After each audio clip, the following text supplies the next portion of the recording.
And with AI, more than anything else that I've seen in my lifetime, the impact to society is big too. So it's not just the tools and technology, it's not just the corporation.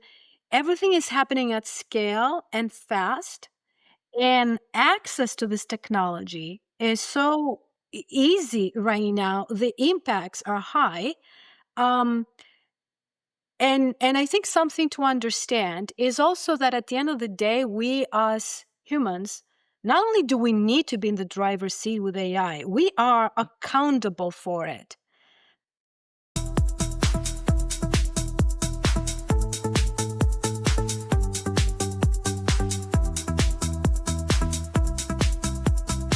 Hey there, folks. Welcome to the Learn.Grow.Deploy podcast. And I'm excited for another guest this week. We have Dora Buses. And she and I recently met on LinkedIn. She has a strong passion for helping folks like you listening to this podcast in the data and tech space.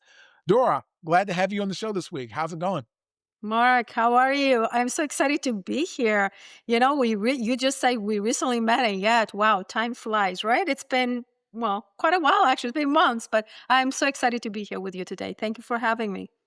Absolutely, absolutely. So, Dora, as I got to know you a little more over these past few months, learning about your journey working in tech, you've been working with a lot of different businesses. You have a vast career in a lot of different, just sectors in general. What really kind of got you into tech in general and data and just really wanting to help people, learn and implement solutions? Wow, what got me into it? I mean, let me tell you a little bit about my mission right now, and then I'll tell you what got me into tech. That was a long time ago because I did spend 30 years in corporate life and corporate Nice. world. But just over the summer of 2024, so about a year ago, June of last year, I decided to make a very intentional pivot out of Okay. corporate into doing my own thing. And really, Hmm. there was two main reasons for that, Mark. One Hmm. was I wanted a little bit more control over my own schedule. So that was a very selfish reason.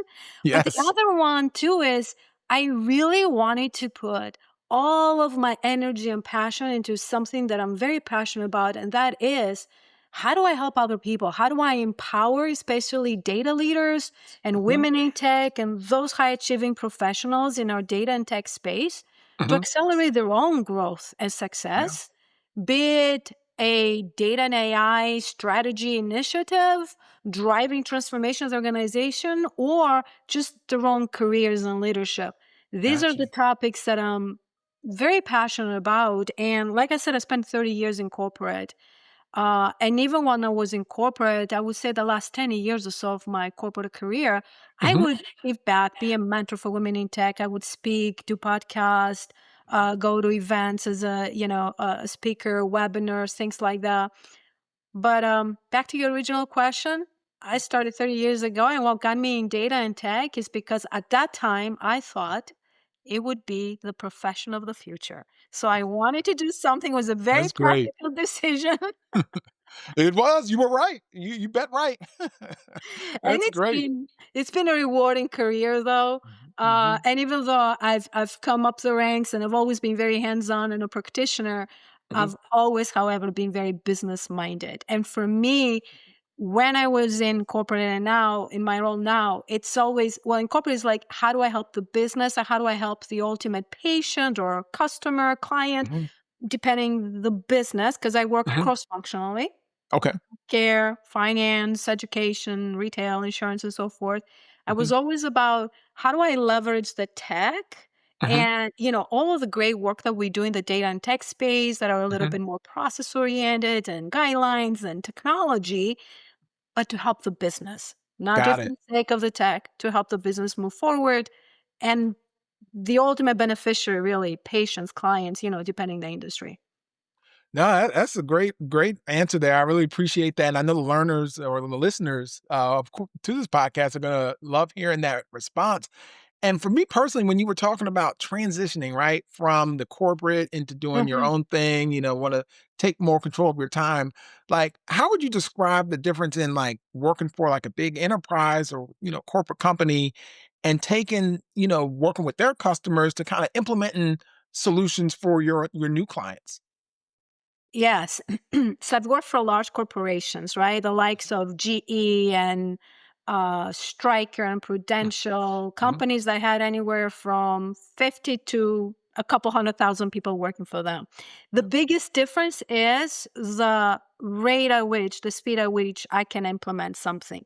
Got Because it. being a corporation, um, things move a little bit slower, especially the Mhm. bigger the corporation, and there are good Yep. reasons for that. But also, it's a sweet spot to not really jump into building and have zero method to the madness, as I like to Right. say, which I Mhm. find sometimes that happens with some startups. Yes. And I'm of the mind of neither edge. Mhm. Don't really jump just to be fast, because fast doesn't mean that you're being thoughtful and strategic and you're doing the Mhm. best thing, right? But on the Got other hand, I don't really, appreciate being really at the other edge of way too many processes and slowing things down. So there's a sweet Mhm. spot there. So the biggest difference I would say, even in implementing technology, is that now Mhm. being an entrepreneur, it's a much smaller team, obviously. I have a little bit of help at times, right? Depend, because it's Mhm. been a year. It's really been a Mhm. year since June. So it's primarily myself, and I've Mhm. enlisted the help of a couple of people for Mhm. some work here and there. But I can make the decision. I am blessed to have the technical background. And I Mhm. was able in this year to figure out exactly what I want to do, research Great. the technology, implement the technology, roll out Mhm. my product, my website, other systems on that. I believe that would have taken a lot longer. We would have probably still be talking about it if I was incorporated, to be honest. No, I love hearing that. And so, with that being said, the past year you made this huge transition. You I would say kind of went from these large companies into being, solopreneur, and you brought on some folks.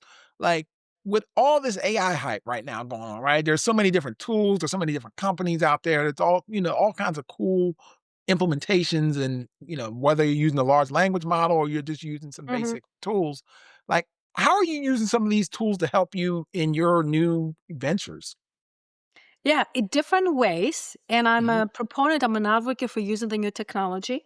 Mhm. Although I do want to say we need to be thoughtful about using it. And in Mhm. fact, a part of what I do right now, I speak about data and AI strategy, I Okay. advise, and I also coach people. And Okay. in one of the keynotes that I did not long ago, for instance, I was speaking about the risk about using these new tools, especially in generative AI, and Okay. what it could do to our critical thinking, or how much we trust them. So that's another conversation. We can get into it. So Mhm. I'm a proponent, but I'm also thoughtful what I use them for, how I use the tools. I Okay. definitely use different large language models for, Mhm. refining my message, summarizing, give me ideas, brainstorming. Mhm. It's kind of like, those game shows you go on Mhm. sometimes, like Who Wants Yeah. to Be a Millionaire? Hey, Right. do you want to call your friend that kind of like knows Right. everything? Well, I love it. sometimes I look at one of the LLMs to say, Mhm. okay, this is my friend, that phone a friend, where I can, hey, what do you think about this? Let's Right. brainstorm, right? So Right. back and forth. I am, however, very intentional about when I use a large language model Okay. like ChatGPT, Gemini, Perplexity, whatever it is, whatever everybody wants to use, Mhm. to be very careful to not just take what it gives me, and Mhm. I don't end with it. I start Right. with it and work, and it's a framework where I'm going back and forth. I've learned that the more I push it, the harder it works for me. So Got it's it. there to Mhm. brainstorm. It's there sometimes to just, I might say something and that's not my strong suit. I said, okay, make this more succinct for me. So it's Mhm. helping with that. It's helping with summarizing, with refining. But in my world right now, I use AI tools for different reasons. Mhm. Definitely the back end, I'm using it for different things. I'll give you one example. As an entrepreneur, I am spending more energy and time right now into creating content than ever before, I love because it. there is no marketing department like when I was in a corporation. I wear Very a lot true. of different hats, right? Mhm. And so I want to make sure that if I am to help someone, how do I let them know that here's the value, here's how I can help you? So I Yeah. need to put the message out there. One of the things that I'm doing, for example, for that, as well as to just share with the community tips. I'm always Gotcha. about sharing. What can I say? Something that's of value to help someone. Maybe it's a career tip. Maybe it's Mhm. a leadership insight. Maybe it's an AI strategy or data governance insight. Mhm. So you might see, actually, I might get a clip of what we're talking. If there's something of value, I'm putting it out there. Right. I'm using this one tool and I'm going to share here with the community. I Right. really love, and this is not sponsored or anything. I Right. absolutely appreciate using these days Opus Clip Right. because it Mhm. allows me to create clips from different 30-minute, an hour long keynotes, talks, podcast. Yep. It uses AI. Mhm. It figures out a whole bunch of clips for me, but then it's got Nice. additional AI features where I can do A/B rolls and I can do intros and outros and I can do, really cool closed caption with little emojis and everything. But one of my most favorite features that they have, so Mhm. they should hire me. One of my most favorite features that Opus Clip has, for example, for someone like me that time is precious, is that I can use the same clip and I can schedule it to be Ooh, released on different platforms, I love it. and I can have a very tailored description and specific time per platform when it gets released. Because as you know, It's great. different platforms work different way. So that's one example, for instance, for how I use it as an entrepreneur. No, I love that example, and to your point, when you're thinking about all these cool tools, that weren't even around like a year and a half, 2 years ago, it wasn't even possible, right? And so what always sticks out to me, and especially when I'm talking to folks outside the industry, is that, you know, they haven't been working in this stuff, right? A lot of the stuff is still new. So with that being said, whether you're in college, whether there's folks out there that have been in the industry a while, like how would you explain all this of what you're doing in the industry now to those who are just outside of tech and outside of AI? How do I explain what I do right now to Yeah, people how would you outside of explain data your and yeah, tech? yeah, how would you explain your work, like, or if they wanted to get into the industry in particular? Let's talk about specifically like a college student or somebody just a junior that wants to break into the industry. Like what would be your suggestion? Data, AI, analytics, things of that nature. I see. Okay.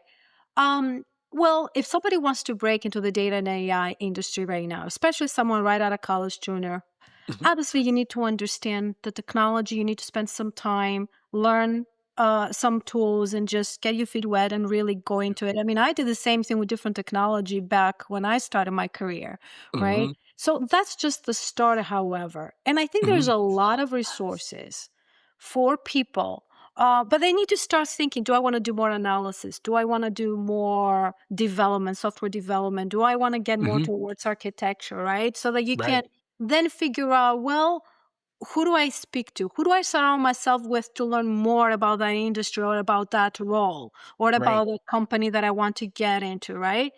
And the Mhm, technical part of it, and there's so many resources out there, I would say is the easier part of it. mhm. It's also easier because anyone can take time.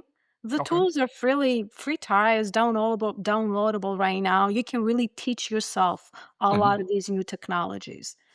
A lot easier than, I'll speak for myself, when I started, for example, which I started doing COBOL on the mainframe. But mhm, what I would also encourage and advise younger people is right from the bat, right from the start, pay attention to who you're working with and how you communicate and understand where they're coming from. Put time into understanding the business. If you're joining a team in healthcare, well, what does this mean? How is mhm. working in healthcare different than someone working in finance? How does the business work? The stakeholder that you're talking to, that you're getting perhaps back the ask, the requirements, right? The need Yep. for to go do software development, for example, or different areas in data and tech. The one area that we're not spending as much attention as we should, Mhm, the people that do usually get it later in the career, is learning the business and understanding that you really have to learn to work with other people mhm. and help them understand the value of what we're doing. So I'll give one last tip Okay. for newcomers. If Get really good at what you're doing. Learn whatever the area once you figure out what you want to get into. Maybe it's analytics, maybe it's architecture development. Get really good at that. No Okay. one is going to take that away from you, and you can do that yourself and you can get training. but also be very intentional about strengthening what they call soft skills, Ah, because key. you're not going to work by yourself. No one is a lone island working in a little closet doing, in front of the computer like 30 years ago. And that ability to communicate in a way that is not speaking the jargon, Hmm. and you help the stakeholder understand how you're going to help them Hmm. and understand what they're asking for, so that you can go do the thing that you love, development, for instance. Hmm. That is a pivotal skill to develop right from the beginning. No, I love that what you said. You're not going to work on an island. Definitely the soft skills are so key, especially in this day and age, with all the social media, especially, right? Like you mentioned creating a lot of content. People are checking that out, whether it be future employers or future partners in general that you may work with in a business. So Mhm. with that being said, what are some of the biggest challenges that you face now, whether they be when you were working a lot of corporate or even now as a solopreneur, just using all this different technology and just working in this new world of AI? What are some of the biggest challenges you face? Well, one of the reasons why I'm suggesting what I suggest is because the biggest challenges is really not about the tech. I'll Hmm. tell you what, one of the biggest challenges is really keeping up with everything these days. Either Gotcha. you're in Mhm. corporate or you're a solopreneur, entrepreneur, the pace at Yeah. which the AI world is progressing is accelerating every day, it seems to me.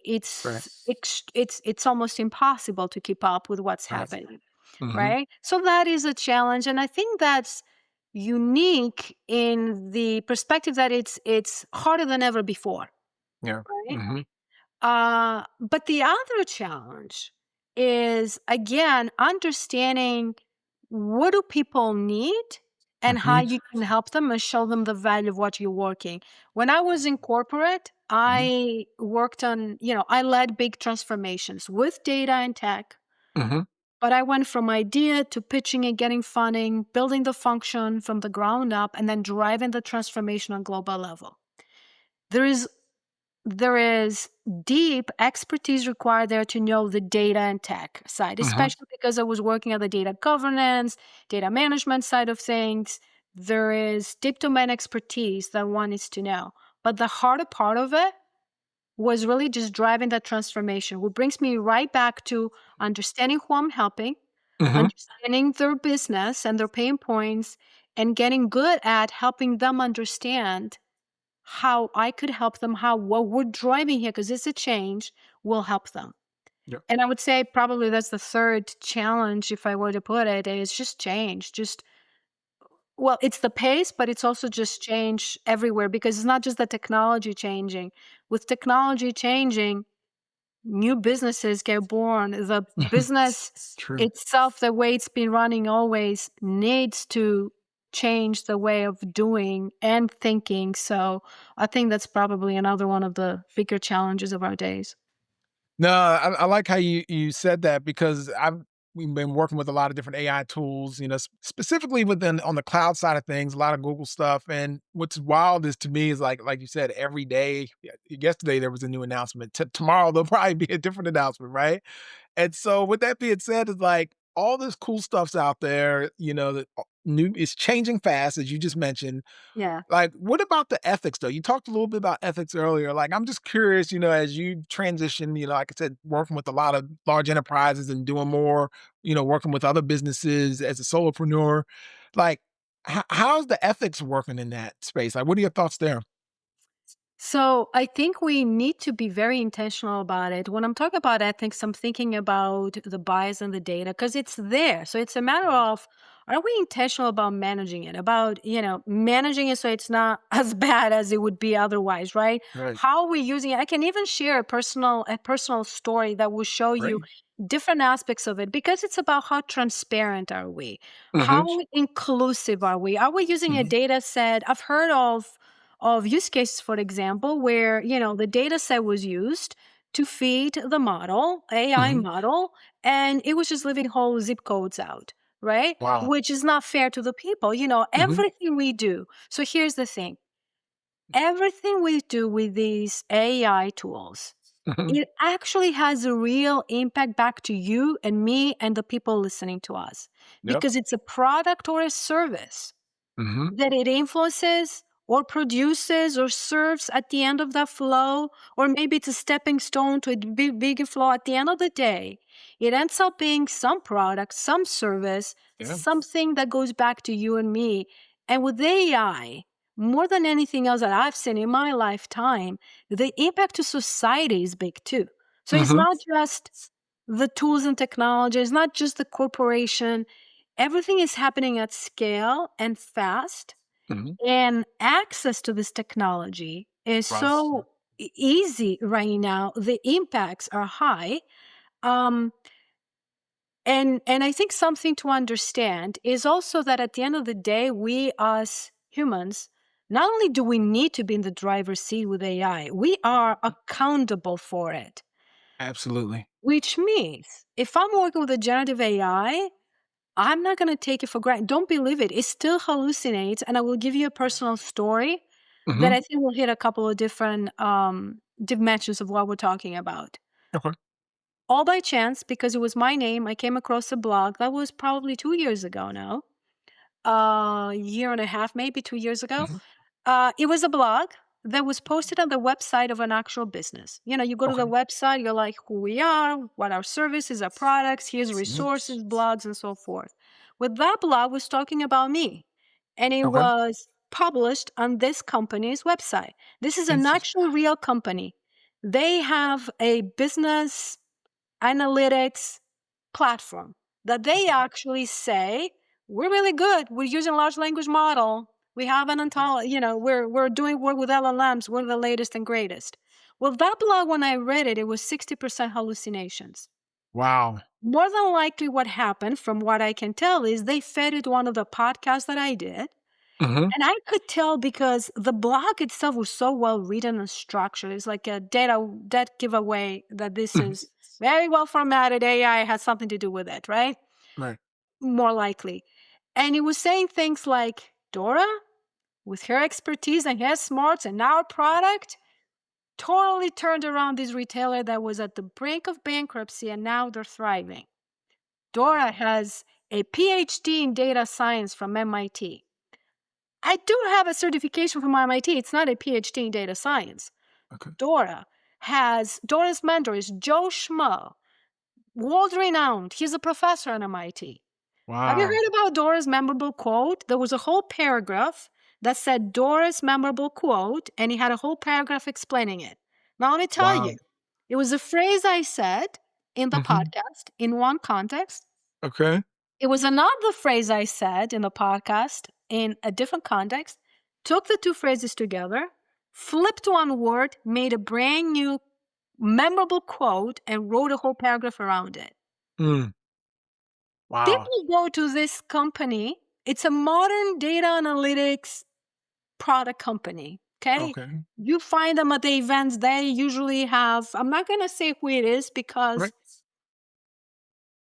because I'm not sure I can trust them, even though I reached out and they apologized and they took it down from Google Index and they said it was a mistake.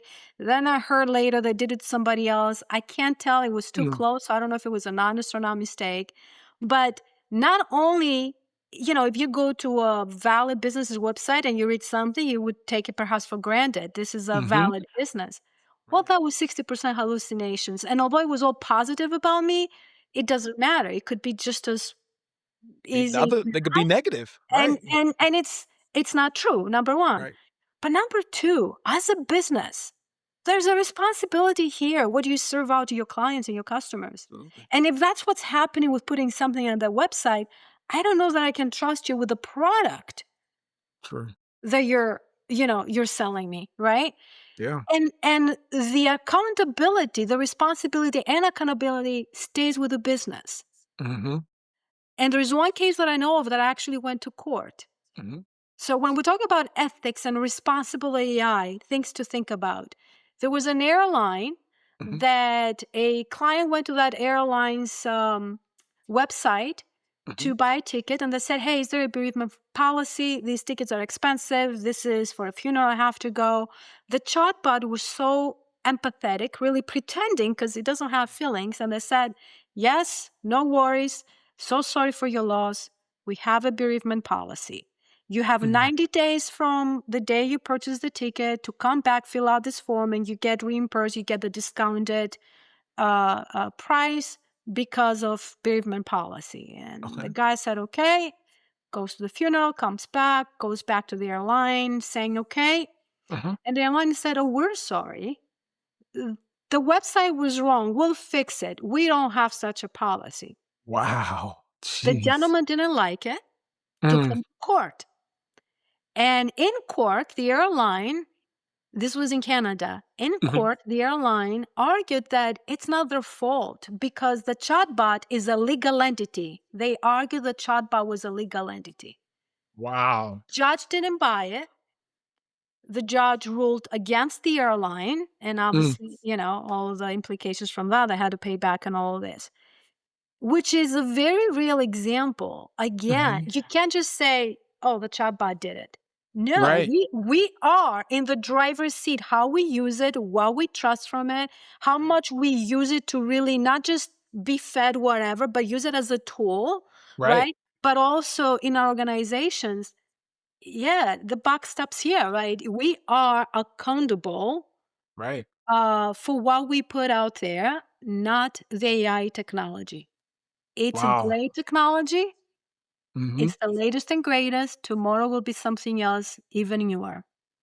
We're still accountable.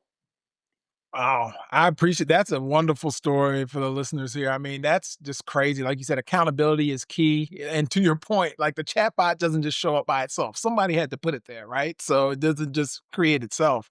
And it's what you train it on, what data set, Right. what kind of guidelines and guardrails you put on it, right? Mhm. Again, that's one example, but I mean, it could be an example with bias in the data.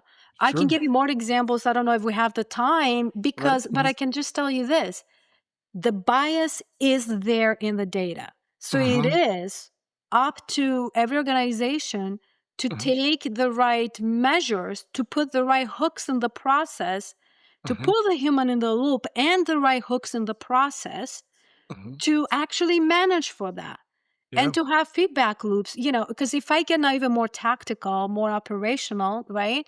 It's how do you manage these models? How do you make sure that they don't drift? How do you make sure Right. there's feedback loops, right? Mhm. Um, because garbage in, garbage out, Yeah. I tend to say right now with AI, it's garbage in, garbage out at scale and Mhm. amplified Mhm. because it processes through data so fast and so much. So we need to be careful about these things. No, that's very well said, Dora. And with that being, just expounding on that point, like where do you see how AI is going to impact different industries over the next, let's say 5 or 10 years, right? It's big boom right now, but in any particular industries that you see it really having whether it be a very positive and or negative impact. Mark, I don't know that anybody really knows exactly Right. what we're going to be 5 or 10 years from now, Hmm. especially with the change happening so rapidly, so Yeah. much, so fast. Hmm. I do believe healthcare is one of those industries that would be impacted quite a bit. And what I'm Okay. hoping for is that we leverage the technology, we use the technology perhaps to cure diseases, Yeah. and for all good things. Um, you just remind me something earlier this year in June at the World Hmm. Economic Forum. It was the first time that I heard on a panel Dario Amodei, he's the CEO of Anthropic. Okay. And he said Hmm. that by the end of 2026, that's Hmm. less than 2 years away, Hmm. okay, AI agents will be able to do everything at Mm. PhD level that all of us, all different professions and everything that we can do, AI can do it. And then there was Hmm. talks about imagine having a data center with just millions of AI agents. Now, Mm. not everybody thinks it's that close. Some people think Right. it's maybe 5 years or 10 years out, right? Hmm. Okay. The point is, our jobs, our skills, and our lives every day. Because I know Hmm. people that are now working for corporate or entrepreneurs, they're retired and they're using it every day and it's changed their lives. Right. That's why I was talking about societal impact earlier. Hmm. Everything and everyone is impacted, Mhm, hopefully for the good. It mhm, is This is why we need to be responsible as well, because the technology, as powerful as it is, Mhm. it can be dumb too, by the way. But Yeah. as powerful as it is, right, we need to make sure that we use it for the right reasons, has the responsibility, accountability, and all of that. But it's changing quite fast. Again, Mm. healthcare, media, education, Yeah. every industry is going to change.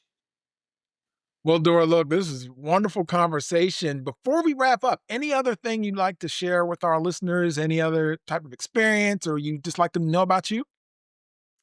Oh, wow. Let me see. What can I share?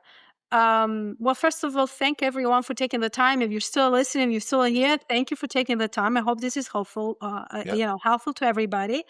I would say, I would say, um, take the time to understand what you're doing. I'm going to talk about this actually. Okay. I'm talking on the fly here. Yep. Here's what I would say. Because it's so easy to use all these generative AI tools, and we'll Mhm. talk a little bit about it, don't just take what it gives you, go back and forth, because I think we are at a point here where the risk is cognitive offloading and the whole atrophy that Mhm. the industry is talking about. Meaning, you know what calculators came out? We don't even know how to do basic math anymore. Down. I am at Right. the grocery store. It's 1960. I give, the girl $20 or the guy or whomever is behind the counter. Mhm. And they don't know that 1960, from 20, it's 40 cents. They really have to look at the POS machine to figure out it's 40 cents. We can't even do basic math because calculator doesn't. We Right. can't even, drive from here to whomever because we just depend on the GPS so much, which is good, Right. but it can also have a negative side of it. With generative AI, especially, the risk is Mhm. that we just take what it gives us, which can totally take us down the wrong road if we're not careful. But the higher risk that I want to talk about here right now is that we stop using our own critical thinking. Mm. As we're talking to people here, people in the workforce, people that might want to enter the workforce, people that Mhm. might want to transition like I did out of corporate into entrepreneurship, people that are midway or even higher in their careers. Right. The truth of the matter is, what's going to really help us stand out and really, for the long run, future proof our careers, our lives with this is make sure that we hang on, we hold on, and we strengthen our human qualities that Wow. AI doesn't have. So, critical thinking, emotional intelligence, that nuance in judgment, that stuff that AI cannot do, Mhm. it can pretend Yep. very convincingly too. But I can tell you, and I know we don't have the time to go into it, it can be very authoritatively and convincingly wrong also. So Wow. everybody, take it with a grain of salt. Make sure you cross-reference, especially for things that are more critical. Mhm. And let's not fall in the trap that we just give the keys to AI and we stop thinking for ourselves. The moment we do that, Mhm. I think it's going to be a sad Yeah. moment and a sad path for humanity. So that's what I would leave people with. Mhm. And happy to continue the conversation with anyone if they want to reach out.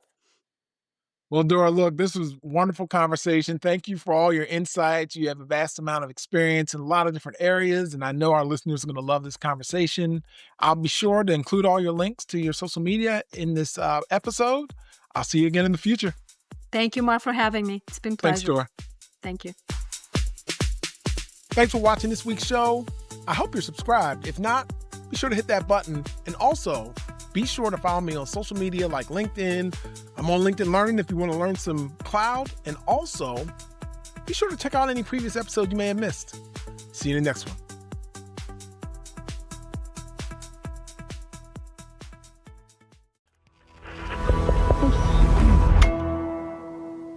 Resonate.